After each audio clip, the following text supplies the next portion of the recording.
appropriately dramatic entrance. They've even got the mug to create the illusion that I'm nestled in the mountains right now as we talk to you. Hello, everyone. Thanks so much for joining my session, Talking to Mountains. It's great to have you all here. My name is Joshua. I'm originally from Honolulu, Hawaii, but outside the US now for about 22 years, something like that.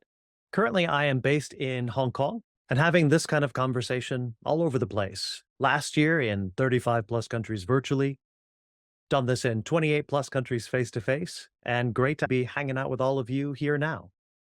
And what we do is help individuals and organizations to transform their conversations. So yes, conversations about conversations. And why we care so much about this? It has a little bit to do with this gentleman right here, staring intently at his instrument. And the reason he's staring so carefully is he needs to change the note for the first time in 7 years. Might seem a bit slow, and that is because it is. This is being played in the St. Bacardi Church in Halberstadt, Germany. And the piece that he is helping to play is called As Slow as Possible by the nice composer John Cage. And the Halberstadt Church has decided to play it over the course of 639 years. If you want to see the note change again, you'll have to be there in person, actually on my birthday in August of 2026 on the 5th day, and you'll see it change again. This pace of change is obviously a little bit on the slow side, but for most of us and for most of what we do, it's a lot faster than that. Seth Godin, one of my other favorite role models for fashion, as you can see, he said in a speech he gave at a workshop I was at, that this year is the slowest year of change you'll experience in your life. Now, that might sound like an opportunity or a threat, depending on how one looks at it. No wonder we've labeled a lot of modern times as being VUCA, volatile, uncertain, complex, and ambiguous. So what does it actually mean to have more conscious, more collaborative influence in that kind of environment where sometimes it can feel even hard to catch our breath? Well, before we really dive on into the practical side of that, I'd love to just step back and briefly touch on this idea of what is influence. Because often when I bring it up in workshops, there's a lot of misassumptions. I should be clear, the way we're talking about it, influence is not manipulation. I'm a big believer in the idea from Kevin Plank that trust is built in drops and lost in buckets. Once it's gone. Now, this doesn't necessarily mean we need to share every little detail of what we're thinking, but we have to have some degree of transparency. We have to really be honest with the people we're working with to really carry that conversation collaboratively forward. One of the ways to look at this is to think about what's the next conversation you're setting yourself up for. If the conversation I have now is going to down the road cause me a lot of challenges, I probably shouldn't be having it now. I always like this idea of telling the bees. Now, that might seem like a strange phrase unless you are very into apiaries and beekeeping. But there was this idea in Europe, which is still a tradition to today in some areas, that if there's significant events, deaths, births, marriages, that kind of stuff, you need to tell the bees. It doesn't mean you tell them everything. I'm not going to the store to buy a candy bar and I'm like, hey, bees, I bought a candy bar. But anything significant, I need to share with them, or else it's going to create bad luck. So I always ask myself in conversations, do I need to tell the bees? Is this something that I should be sharing, that I should be transparent about, or that's going to cause me challenges down the road if I don't? So when we're talking about influence, it's very much going to be about conversations that create something that works for both sides. Ultimately, you don't want the conversation to end up here. This is a real place. This is the Museum of Broken Relationships in Zagreb, Croatia. It does have a lot of interesting exhibitions. It's quite a large space, but you want to make sure that your conversations aren't ending up there. Because ultimately, with influence, it really is this question of what we walk away with. The way I like to think of this is that the ingredients of good influence, it comes from both sides. I need to use my ingredients when I'm bringing those to the table. But if the recipe is going to work, I also need to use ingredients from the other side of the table. Otherwise, we end up with something that doesn't taste good. The question would be, how can we understand this practically in conversations? Anytime we do look at this, it is critical that we step back briefly and touch on this idea of culture, context, and character, where we identify with, the situation that we're in, who we are as individuals, because there can be a lot of variety. Now, not to do a deep dive into culture, that would be a grave disservice. But if you do want to take a deeper look, I'm a big fan of Aaron Meyer's book, The Culture Map. It's not perfect. It's still a really good starting point for understanding differences that might be occurring in the conversations that we're having. Now, I should be clear, just a couple notes that Meyer makes. One, it's not as simple as like an east-west divide. That's a gross oversimplification. this massively complex diagram that she's got in a really good HVR article, it's looking at negotiation conflict. And it's looking at a couple of spectrums. Are we emotionally expressive or unexpressive? More likely to avoid confrontation, more confrontational? And I should make a note that if you see your nation on here and you're like, that's not where I am, absolutely possible. Individual variation is huge. This is just looking at overall averages from the study. But the point I want to make in terms of not being a divide is down here in the avoids confrontation, emotionally unexpressive category, we've got the UK and Sweden, but we also got Korea and Japan. So it's not as simple as an east-west divide. However, challenges can occur. For example, I was working with a Dutch multinational organization in the Philippines recently, and I was working with their senior leaders who, from the Philippines, hanging out here in the emotionally expressive avoids confrontation corner. And they were having to deal with their senior leads in the Netherlands who were on the confrontational, emotionally unexpressive side. And that was definitely causing some conversational challenges. One particular example of this, and not to get too technical, apologies for the next slide, it's the actual breakdown of the culture map. I was working with one senior leader, and she'd gotten the feedback that she wasn't assertive enough at the table. And she was a little annoyed by this, understandably. And she was looking at the culture map, and she saw here that in terms of disagreement, that yes, the Philippines came up with wanting to avoid direct confrontation compared to the Netherlands, which was way over here on being comfortable with confrontation in a meeting setting. And she said, even though in general, I agree with that, on a personal level, I'm very comfortable disagreeing. Anytime I disagree, I always raise my hand, pop it on up there. So I don't understand why people are saying that I don't assert myself enough. And so the question I asked her was, what about when you agree? And she said, no, when I agree, I just don't say anything because if I agree with them, they should just understand that I agree because I haven't said anything. And if you're coming from a more high context environment where we tend to read between the lines, that is a perfectly logical, rational way to think about it. But from a more low context side, Netherlands, US, etc., if it's not verbalized, it pretty much doesn't exist. So it wasn't enough for her to tag the disagreement. She also needed to be tagging the agreement. And that small little shift was just honestly hard to spot. As Marshall McLuhan famously said, we don't know who discovered water, but we know it wasn't the fish. A lot of the work that we do in our sessions is about helping people to find those things. A lot of conscious influence is about finding pockets of possibility. And that comes from making what is invisible visible. Now, I should make a note, conversation researchers do a lot of unusual experiments in this space beyond culture, context, and character. They do some fairly hilarious ones in trying to understand these dynamics to make the invisible visible. Some of my random favorite ones over the last few years, researchers were studying engagement in conversations by how people were sitting in their chairs in meetings. And they had the world's greatest title for this study. It was called Talking Through Your Arse, Sensing Conversations with Seat Covers. They are not alone in trying to find interesting angles towards better understanding of corporate comms. Another one of my favorites was the development of an actual bullshitting frequency scale and the psychometric properties behind it. Now, again, if you're finding this as leaning a little bit too much into the obscene, I should make a note that technically makes it more persuasive. In fact, there's indeed been research on the positive use of obscenity in persuasion, regardless of culture, context, character. An easy way to think about conversations on a practical level, if we dive underneath, is to use a simple little tool that we use in workshops called the conversation map. So I need to be clear. Any conversation you have, regardless of that culture, context, character, it's going to be somewhere on this map. How you move around the map is definitely going to vary depending on your situation, how you are, the environment you're in, all that kind of stuff. But the possible places you can be in are relatively similar. You can either be here in the yellow zone, story link persuading, essentially putting your ideas out there. Those are your ingredients. Oftentimes, though, we put our ideas out there and people go, I understand you, but that's a nice idea, but they go to that red zone.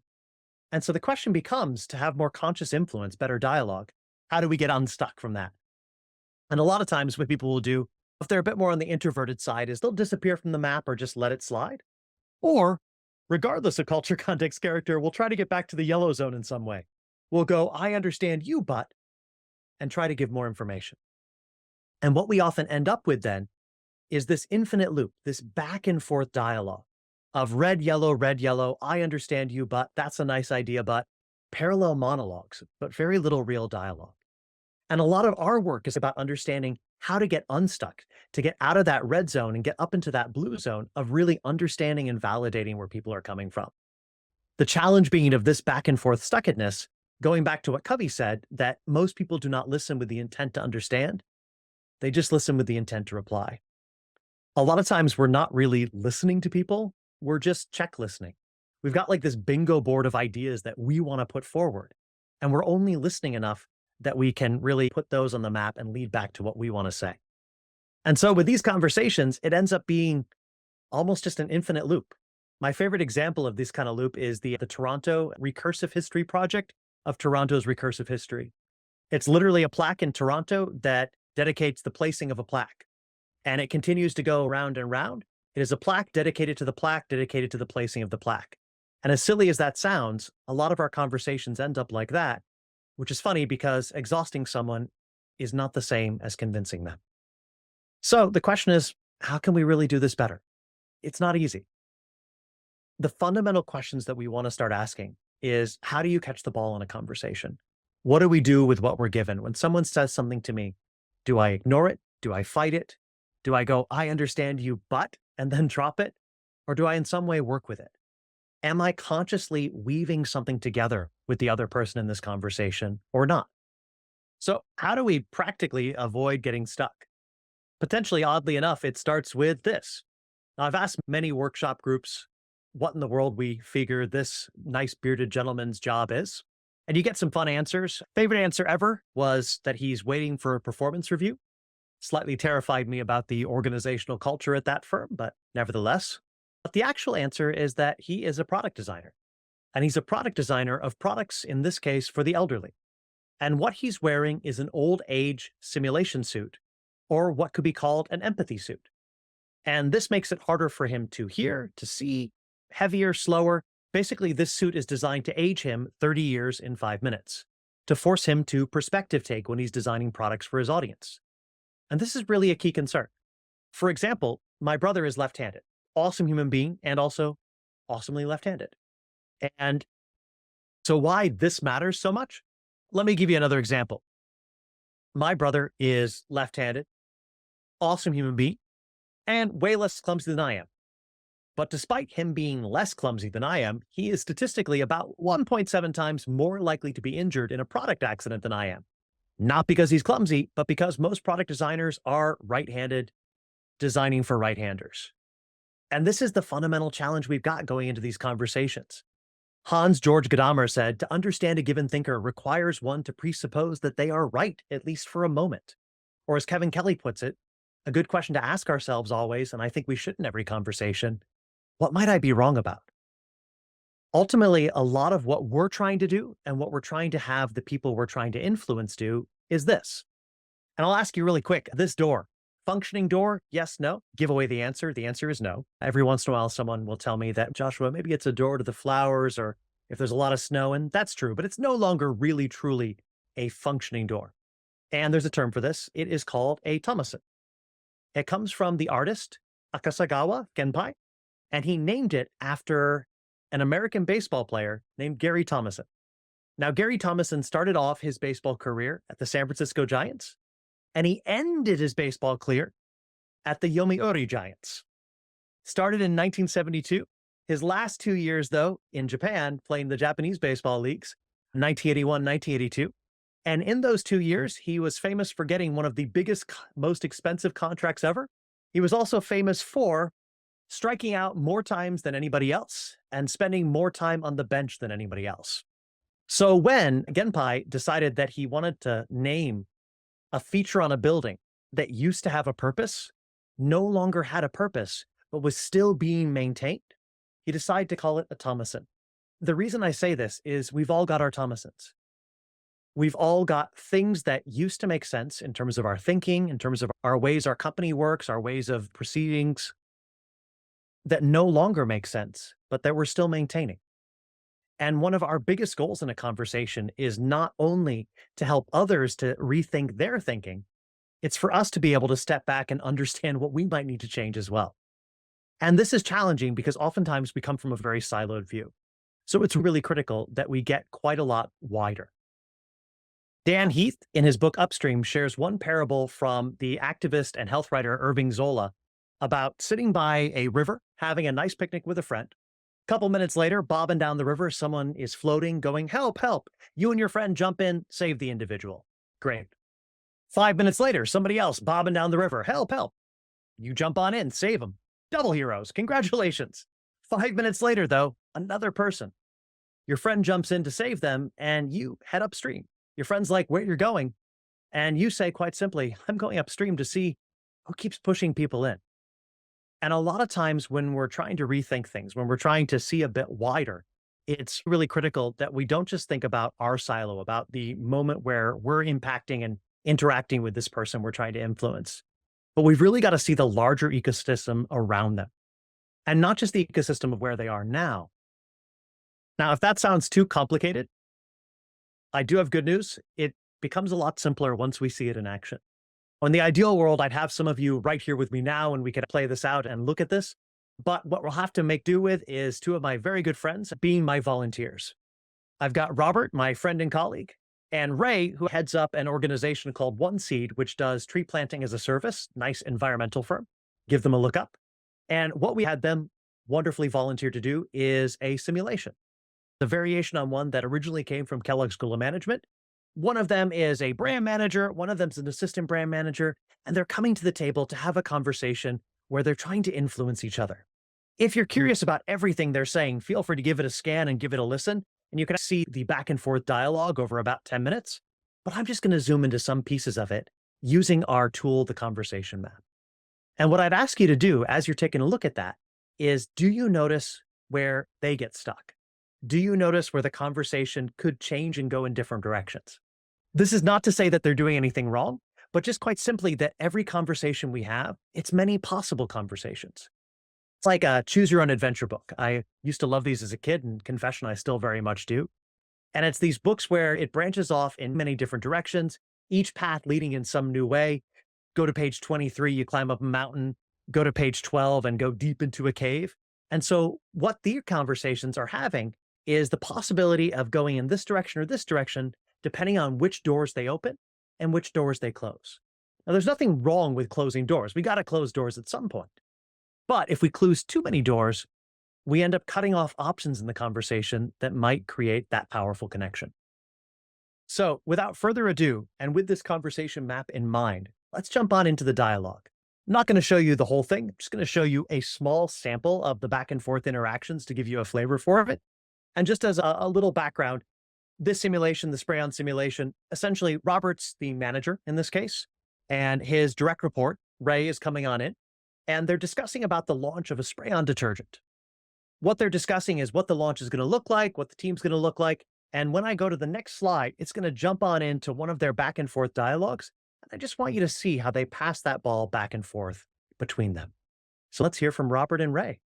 Yeah, thanks again for meeting me. My plan is we've got about 7 people, including myself, lined up to be on this team. The way I want to, run this is really having a lot of round table. Even though we may have different duties, we may have some different roles, I'd like a lot of the decisions to be collaborative and everybody can feel like they have a say and some influence across the board.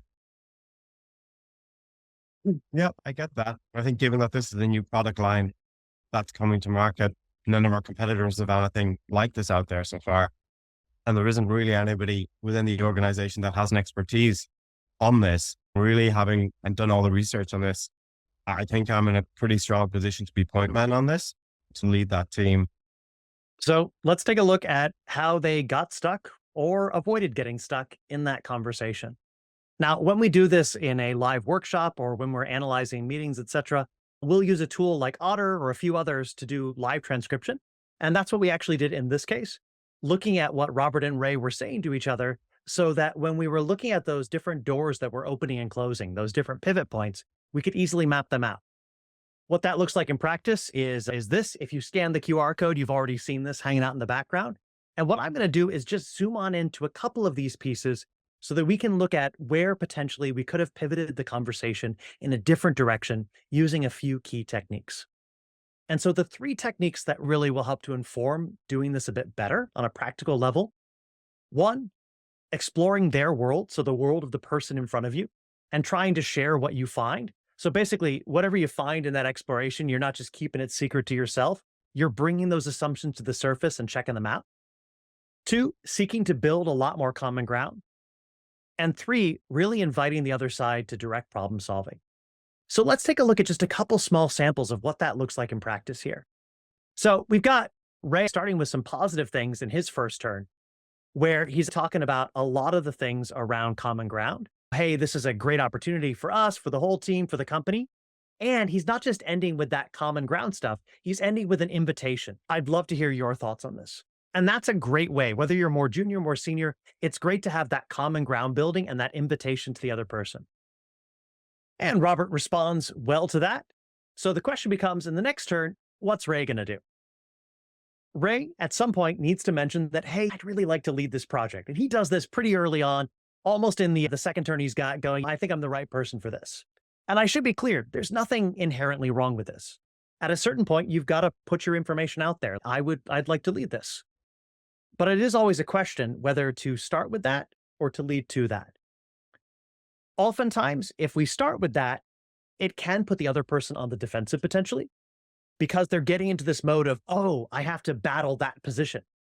Whereas if instead Ray was selling Robert on his vision for what this project launch should look like, the more he sells Robert on that vision of this and gets Robert going, yeah, absolutely, that sounds right, the easier it's going to be for Ray to then go, since I've got such a clear vision of this and so differentiated, I should be the one who should be able to do this. And Robert responds with basically directly pushing back, going, I'm going to oversee this. It's not going to happen. Essentially, he's taken what Ray has said, and he's not really exploring a lot deeper. If we go back to these ideas here, seeking to build common ground, exploring their world, he's definitely not really exploring Ray's world here. Not asking what is Ray's view of where he'd like to be in a couple of years. He's also missing the opportunity to tag some of the common ground around urgency. For example, Ray has mentioned a number of times that this needs to be a really quick launch. And potentially that might be a reason why we don't want someone more new to it to be part of the launch as the project lead. So there's a lot of potential threads that Ray has put out there that Robert is just missing the opportunity to work with in a collaborative way. Ray is doing the exact same thing. So Robert puts this out here. I'd like to be the project head. And Ray starts off with excellent. He doesn't mean excellent. It's always fun to go excellent when we mean awful.